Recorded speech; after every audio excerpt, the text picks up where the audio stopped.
Hi అండి, అందరికీ నమస్తే. ఎలా ఉన్నారు? అందరూ బాగున్నారా? నేనైతే చాలా బాగున్నానండి. మీరు బాగుండాలని శివయ్యని ప్రార్థిస్తున్నాను. ఇక అయితే అరుణాచలంలో కొండపైన కార్తీక దీపం ఎప్పుడు పెడతారు, డైట్ ఏంటనేసి అందరికీ డౌట్ అయితే ఉందండి. దానికోసం నేను ఒక చిన్న వీడియో తీస్తున్నాను. కార్తీక దీపం కార్తీక పౌర్ణమి అయితే డిసెంబరు 4వ తేదీ వస్తుంది. కానీ అక్కడ కార్తీక దీపం అనేది డిసెంబర్ 3వ తేదీ కృతికా నక్షత్రంలో పెడతారండి. ప్రతి సంవత్సరం అంతే, పౌర్ణమి రోజే పెట్టరు.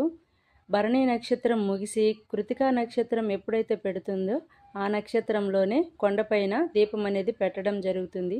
ఈసారి కృతికా నక్షత్రము డిసెంబర్ 3వ తేదీ 4:53 పెడుతుందండి.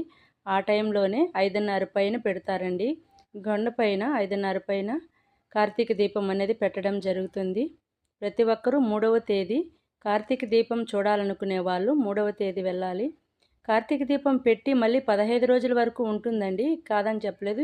ఏ రోజైతే పెడతారో ఆ రోజే వెళ్ళాలనుకునే వాళ్ళు మాత్రం డిసెంబర్ 3వ తేదీ వెళ్ళాల్సి ఉంటుంది. కార్తీక పౌర్ణమి అయితే 4వ తేదీ ఉంటుందండి. ఓకేనా? ఈ వీడియో మీకు నచ్చినట్లయితే సబ్ చేయండి, లైక్ చేయండి, కామెంట్ చేయడం మర్చిపోకండి ఫ్రెండ్స్. ఓకేనా? బాయ్.